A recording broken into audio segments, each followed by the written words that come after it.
이 새벽에 우리에게 주시는 하나님의 말씀은 호세아 13장 1절에서 16절 말씀입니다.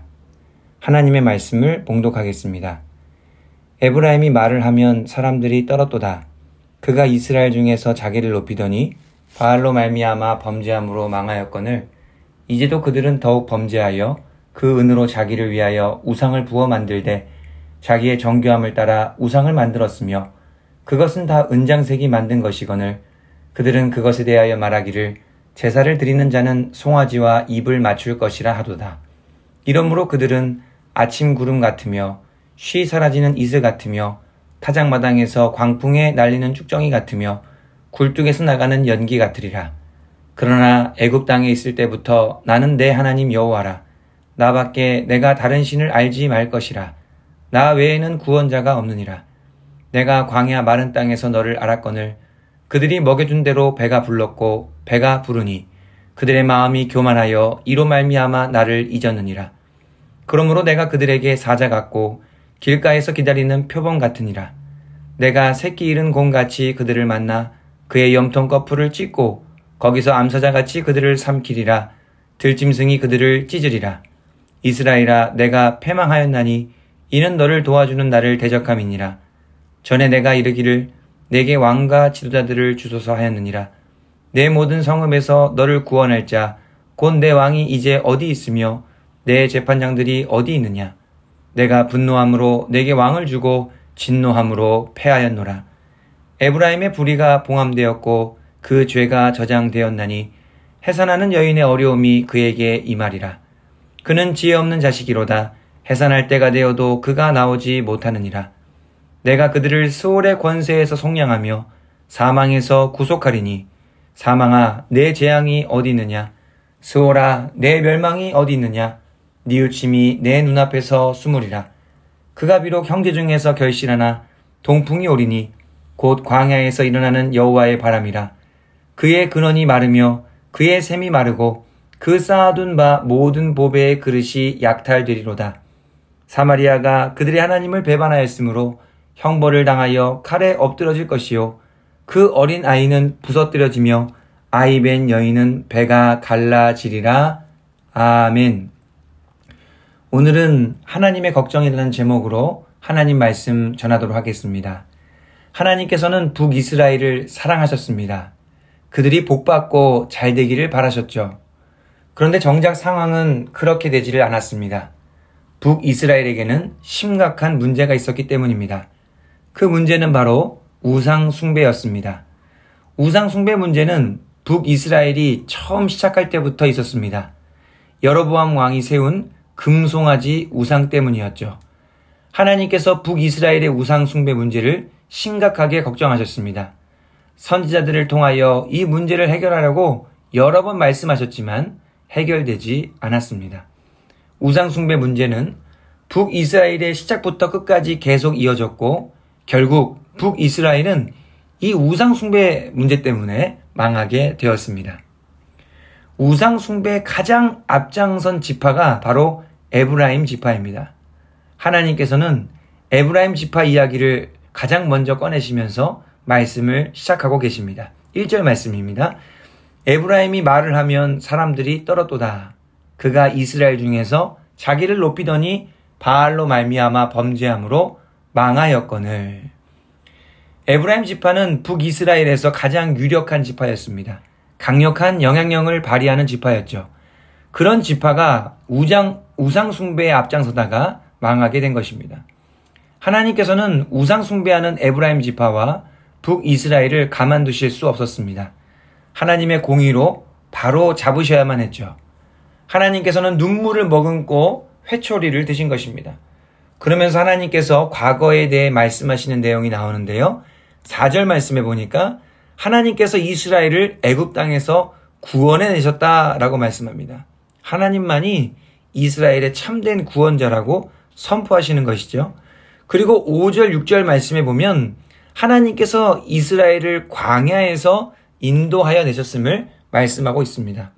5절, 6절 말씀을 보면 내가 광야 마른 땅에서 너를 알았거늘.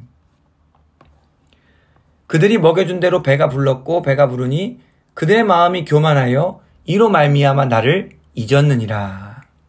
이스라엘이 광야에서 굶주릴 때 하나님께서 먹여주셨죠. 배가 부를 정도로 풍족하게 해주셨습니다. 그랬더니 이스라엘의 반응이 어떠했습니까?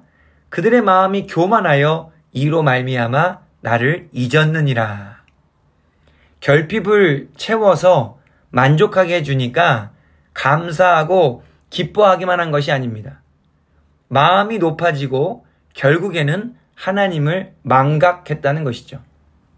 생활의 부유함이 하나님께 드리는 감사의 밑거름이 아니라 교만의 재료가 된 것입니다. 이스라엘이 그렇게 변질되자 하나님께서도 변하셨습니다. 사자같이, 길가에서 기다리는 표범같이, 새끼 잃은 곰같이, 굶주린 암사자같이 바뀌셨습니다. 무서운 맹수처럼 이스라엘을 혼내시겠다는 것이죠. 9절 말씀에서는 이스라엘 패망의 직접적인 이유를 언급하시는데요. 9절 말씀입니다. 이스라엘아, 내가 패망하였나니 이는 너를 도와주는 나를 대적함이니라. 이스라엘이 하나님을 대적했습니다. 그것도 이스라엘을 도우시는 하나님께 대항한 것입니다. 그것이 이스라엘 멸망의 직접적인 요인이죠.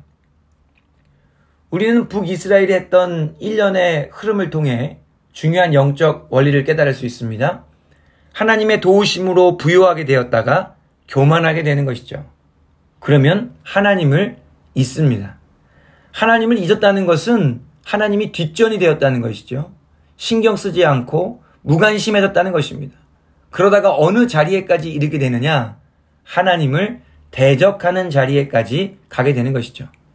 하나님께서 간섭하시고 잔소리하시면 이제는 대드는 것입니다. 그렇게 되면 결론은 패망밖에 없는 것이죠. 북이스라엘의 패망은 하나님께서 원하시는 것이 아니었습니다. 하나님께서는 북이스라엘이 잘못된 길로 가는 것을 항상 걱정하셨어요. 북이스라엘이 회개하고 하나님께 돌아오기만을 간절히 바라셨습니다. 그래서 우리는 하나님께서 언제 걱정하시는지를 잘 알아야 됩니다. 하나님께서는 우리가 가난할 때 잘 걱정하지 않으십니다. 왜냐하면 가난해서 어렵고 힘들어지면 하나님을 더욱 찾고 주님을 더욱 믿고 의지할 것이기 때문이죠. 그런데 하나님께서는 우리가 부요할 때에는 매우 걱정하십니다. 왜냐하면 북이스라엘처럼 교만해져서 하나님을 잊어버리게 될 수 있기 때문이죠. 하나님께서는 이러한 일들이 일어날 것을 미리 아시고 신명기에서 이렇게 말씀하신 적이 있습니다. 신명기 8장 11절에서 14절 말씀입니다. 내가 오늘 내게 명하는 여호와의 명령과 법도와 규례를 지키지 아니하고 내 하나님 여호와를 잊어버리지 않도록 삼갈지어다. 내가 먹어서 배부르고 아름다운 집을 짓고 거주하게 되면 또 내 소와 양이 번성하며 내 은금이 증식되며 내 소유가 다 풍성하게 될 때에 내 마음이 교만하여 내 하나님 여호와를 잊어버릴까 염려하노라. 우리는 항상 하나님께서 무엇을 걱정하시는지를 잘 알아야 됩니다. 하나님께서 우리를 바라보시며 염려하시는 것이 무엇인지 깨달아야 해요. 그래야 북이스라엘이 걸어갔던 길과는 다른 길을 걸어갈 수 있는 것이죠. 우리는 돈이 있을 때보다 없을 때 걱정을 많이 합니다. 일이 잘 풀릴 때보다 풀리지 않을 때 더 걱정을 많이 합니다. 그러나 하나님의 관점은 다르다는 것을 기억하시기 바랍니다. 하나님께서는 우리가 하나님을 잊어버릴까 걱정하십니다. 하나님이 아닌 다른 것들을 더 의지할까 염려하십니다. 오직 하나님만 바라봐야 되는데 한눈 팔고 배부르고 마음이 교만해져서 딴짓을 할까 전전긍긍하시는 것이죠. 우리가 하나님의 관점을 깨달았다고 한다면 삶에서 잘 되거나 잘 되지 않는 것보다 더 중요한 것이 있음을 알아야 됩니다. 지금 당장 풍요롭거나 빈곤한 것보다 더 주목해야 하는 것이 있음을 분별해야 하는 것이죠. 그것은 항상 하나님을 의지하는 일입니다. 하나님을 잊지 않고 잘 될 때는 하나님께 감사와 찬송과 영광을 돌려드리고 잘 되지 않을 때에는 하나님을 더욱 붙잡고 의지하면서 그렇게 하나님 손 붙잡고 주님만 따라가야 하는 것이죠. 우리의 삶이 하나님의 관점대로 살아갈 수 있게 되기를 소망합니다. 세상 일에 흔들림 없이 주님 손만 꼭 붙잡고 나아가게 되기를 소망합니다. 우리가 속한 공동체도 마찬가지예요. 우리 가정도 하나님만 의지해야 됩니다. 일희일비하지 않고 신실하신 하나님만 바라보며 한 걸음 한 걸음 나아가야 하는 것이죠. 우리 교회 공동체도 마찬가지입니다. 하나님께 걱정을 끼쳐드리는 공동체가 아니라 하나님의 기쁨이 되기 위해서는 오직 하나님만 믿고 의지하는 공동체가 되어야 할 것입니다.